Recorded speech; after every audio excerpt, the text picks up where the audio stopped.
এবার তৃতীয় বিয়ে ডিভোর্স নিয়ে মুখ খুলল আসমিন রেজা। তৃতীয় স্বামী কাবিনের টাকা না দেওয়ায় রেগে কি বললেন আসমিন রেজা। পরপর 3টি বিয়ে হলেও 3টি ডিভোর্স হওয়ার পেছনের রহস্য জানালেন আসমিন রেজা। বর্তমানে তিনি বাপের বাড়িতে আছেন।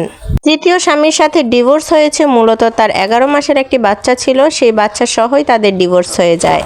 তবে তৃতীয় স্বামীর সাথে কী কারণে ডিভোর্স হয় সেটাও জানিয়েছেন আসমিন রেজা। তিনি উল্লেখ করেছেন যে শুধুমাত্র তার শাশুড়ির কারণেই তাদের ডিভোর্সটা হয়েছে।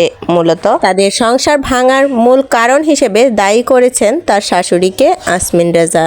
তিনি তার ভেরিফাইড ফেসবুক পেজের মাধ্যমে জানান যে, স্বামী, তুমি সন্তান হিসেবে শ্রেষ্ঠ হলেও স্বামী হিসেবে শ্রেষ্ঠ হয়ে উঠতে পারোনি। তবে কাবিনের টাকা নিয়ে রেগে গিয়ে কি বললেন আসমিন রেজা। বর্তমানে সোশ্যাল মিডিয়ায় প্রায় বেশ কিছু খবরে আসমিন রেজাকে দেখা যায় এবং তার এই ডিভোর্সের পর জনগণের মুখে মুখে যেন তার এই 3টি ডিভোর্স নিয়ে কথা উঠেছে। অনেককে বলতে দেখা গেছে এবং অনেক ভিডিওতেও বলতে দেখা গেছে যে একটি নয়, দুটি নয়, 3টি বিয়েতেই কিভাবে শুধু ছেলেদেরই দোষ হয়ে থাকে। তবে সেক্ষেত্রেও মুখ খুলেছে আসমিন রেজা। তবে কাবিনের টাকা নিয়ে এবারও মুখ খুলেছে আসমিন রেজা। তিনি বলেছেন, কাবিনের টাকা আমার প্রাপ্য, তবে আমি এটা চাইতাম না যদি সে আমার সাথে আপোষভাবে সব কিছু সমাধান করত, কিন্তু সে মামলার মাধ্যমে যাওয়ায় আমি এটাকে তার কাছ থেকে নিয়ে নিব, আর যদি সেটা না দেয় তাহলে পরবর্তী পদক্ষেপ আমি নিব।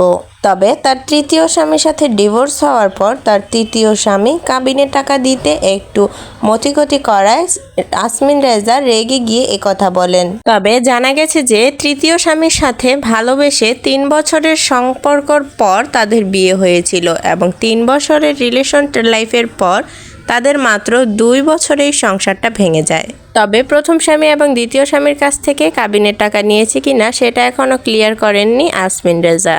তার স্বামীকে তিনি ছাড়তে চাননি, মূলত তার স্বামী তাকে ডিভোর্স দিয়েছে বলে জানিয়েছেন রেজা এবং তার শাশুড়ি এই কাজটা করিয়েছে বলে জানিয়েছেন আসমিন রেজা। তার প্রথম স্বামীর সাথে অ্যারেঞ্জ ম্যারেজ হলেও তার পরবর্তী যেই 2টি বিয়ে হয়েছিল সেটি তার ভালোবাসার বিয়ে ছিলই জানিয়েছে আসমিন রেজা। তবে ভালোবাসার বিয়ে হলেও 3-4 বছর করে রিলেশন করে বিয়ে করার পরও সংসার টেকেনি মাত্র 2টি বছর। তো ভিউয়ার্স, পরবর্তী আপডেট পেতে অবশ্যই আমাদের সাথেই থাকবেন। ধন্যবাদ।